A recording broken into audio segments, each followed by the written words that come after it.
Hi, my name's Charlie with Tabletop Gaming. This is part of a Have You Played series that goes in the magazine that was written by myself about Mysterium.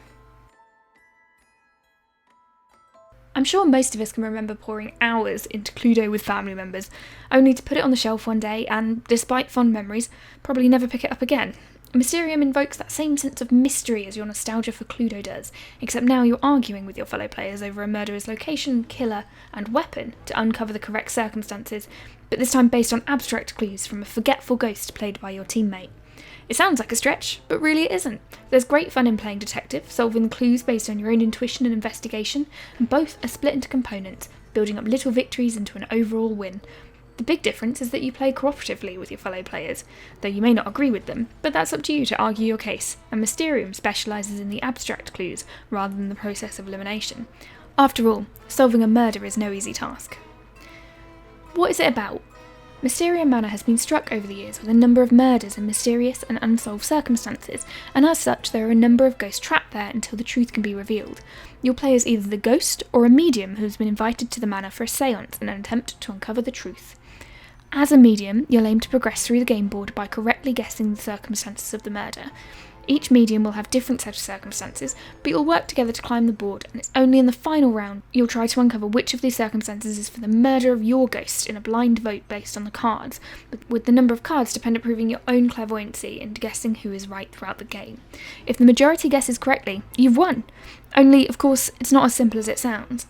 That's because the player assuming the role of the ghost has become muddled and forgetful over the years, and may now only communicate with you through vision cards.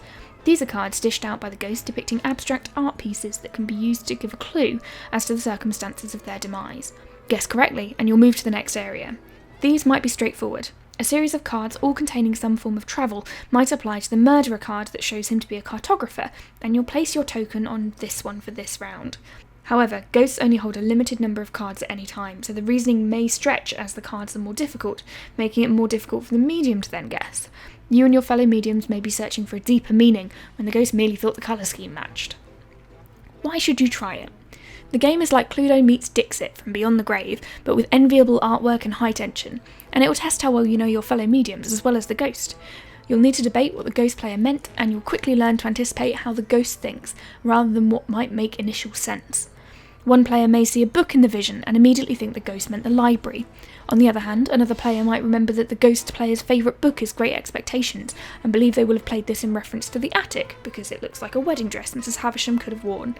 Then you'll wonder if the ghost had thought ahead and assumed you wouldn't know the link, so it could just be the library, when in fact the ghost chanced her luck that maybe you'd simply guessed correctly and there was no prior thought at all. The reasoning gets more ludicrous as the game goes on. This is no simple the dagger in the kitchen with Professor Plum.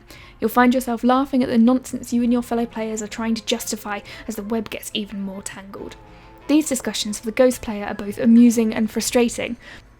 The ghost is responsible for bringing the players through the game, and sometimes might briefly feel out of sorts that the players are completely missing the link they thought was really clear, only to find that the player used a reasoning they hadn't thought of to get to the right answer anyway.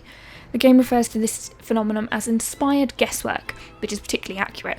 Satisfaction all round, whether you intended the connection or not. It's certainly a game that gives you a boost, as it feels like each nonsense reasoning could be as valid as the other, and you'll progress quite quickly through the board. Each stage, each correct guess, each correct clairvoyance bet feels like a victory in itself, all the way up to your final guess.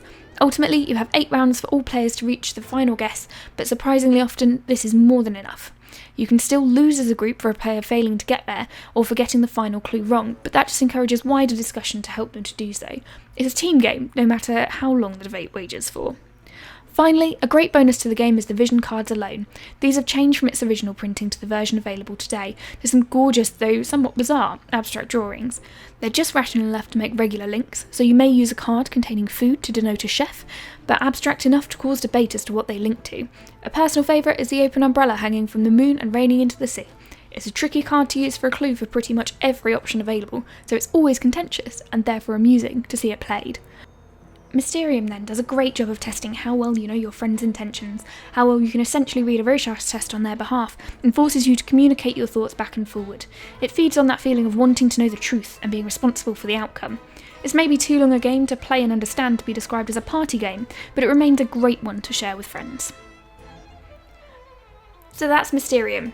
Thank you so much for watching. Let me know in the comments if it's one of your favourite games or what you thought to this game. And if you liked this video, don't forget to give it a like and to hit that subscribe button for more. I've been Charlie Pettit with Tabletop Gaming. Do check us out with the links in the description. Thanks so much for watching.